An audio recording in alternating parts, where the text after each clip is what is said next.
I wanted to also get your thoughts on the other sort of cancel culture hot topic right now, which is Whoopi Goldberg's Oh my God. comment. Okay.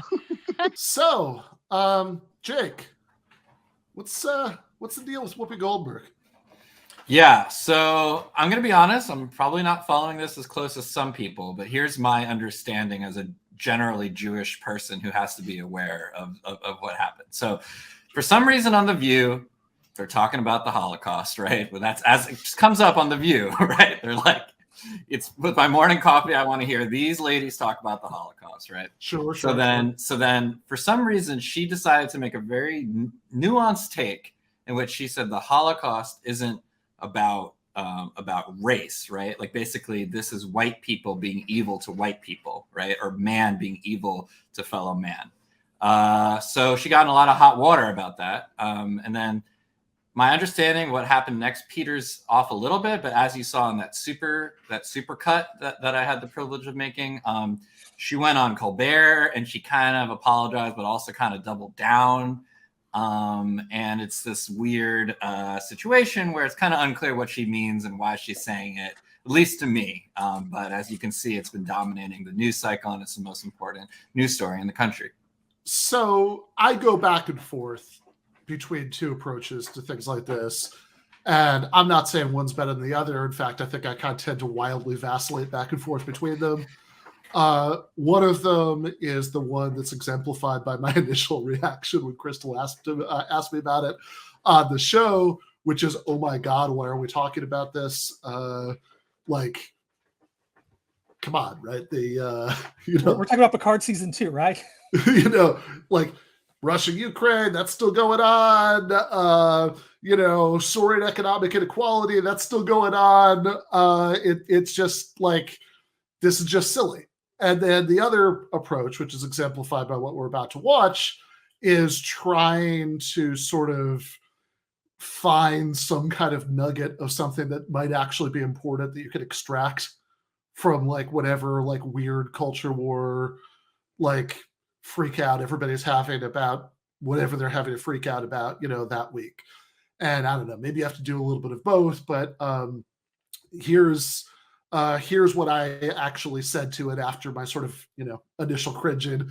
And, when I was like, okay, fine, we can actually talk about it. Crystal had just taken us through the whole sequence of events that Jake just laid out. And then this was my actual response. Sure. I find it really weird when liberals, progressives, sometimes even leftists get into these huge arguments about like exactly how we should think about race or all of these like sort of strange taxonomy questions, the sort of like, are Jews white people, are Spaniards POC, it's kind of like, okay, we do all remember that there's no such thing as race, right? That this is like pseudoscientific. Literally, yes. Literally, there's no such thing as race. That's right. Yeah, literally, there's no such thing. I mean, this is like pseudoscientific bullshit that was made up to justify slavery and colonialism, and there is like, this isn't like a meaningful biological category. It's not even really a meaningful, sociological category, because like you could say, sure, black people in the United States disproportionately suffer from everything that's bad about contemporary capitalist society as part of the economic after effects of our system of apartheid up until the 60s. That's all true.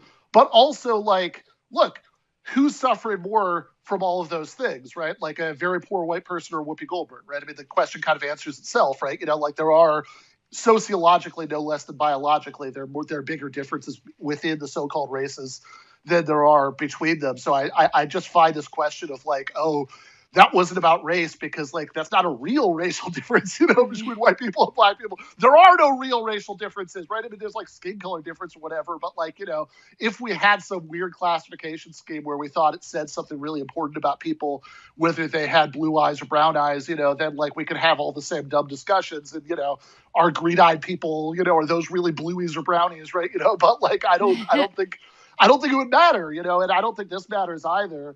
I guess my main thoughts are, one, I will admit to feeling a little bit of schadenfreude, because Whoopi Goldberg is exactly the sort of person who would go on about like toxic Bernie bros and shit like that. But then The other thought is that what I really get out of it, because I don't care that much about the underlying controversy itself, but I think the one kind of important thing for people to get out of it is that if you think liberals are way too censorious, which I do, that's kind of what we spent the first part talking about, you really shouldn't miss that any right-wingers who object to this are just being opportunists about this. The right is actually, I think, in some ways much more censorious. And so true. Yes. So right after that cutoff, we kind of started going through a lot of the, what seemed to me to be the most obvious examples, like all of these McCarthyite laws to mandate firing teachers. My favorite one, by the way, that was recently introduced in New Hampshire. Apparently, New Hampshire already had a law in the books that was like left over from the McCarthy period about teachers who advocated communism, but the new anti-CRT law edits that to include communism, socialism, or Marxism to make sure that they have, all of their bases covered. That you can't be like, oh, no, I'm a Trotskyist. This doesn't apply to me. So that seems like an obvious case. The laws, Republican state legislatures to like legalize like running over protesters with your car seems like an obvious case. Crystal brought up the anti-BDS laws, which are actually like seem like a really extreme case to me, because like protests don't get much more placid and non-confrontational than just not buying stuff, right? So if the government is getting involved to try to penalize people for doing that, that's a pretty extreme case. So those are the things that I get out of the Whoopi Goldberg controversy that might actually matter, unlike most of it. That one, it's weird that we talk about, what objectively counts as a race, as if there were such a thing as objective race. And two, if nothing else, it certainly shows that right-wingers are being like crazy hypocritical about the free speech issue. I don't know. What are you guys' thoughts?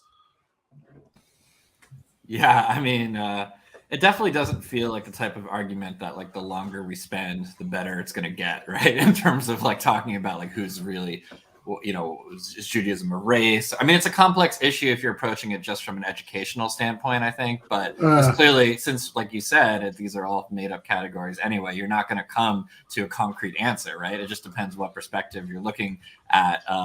Again, as a Jew, it's not the type of thing where you see her talking and you're like, this is good. Like, I love where this is going. You know what I mean? But I always appreciate your pivot to like, okay, let's because free speech type stuff, I think, is something that usually a lot of these discussions, like I'm sure later in the show, get into some of the Rogan stuff, it feels inane because you're like, I don't want to think about Whoopi Goldberg. I don't want to think about Joe Rogan. I don't want to think about these figures like ad nauseum. But the question of like how we as a society should deal with these questions is something that we probably should figure out for our movement, right? Like, yeah, that's an interesting question. Yeah, exactly. I was just going to say, with a name like Goldberg, you think she'd be a little more sensitive to the tribe. Yeah, Goldberg in trouble for anti-Semitism. It's not a headline you see every day. Yeah, exactly. Yeah, fair enough.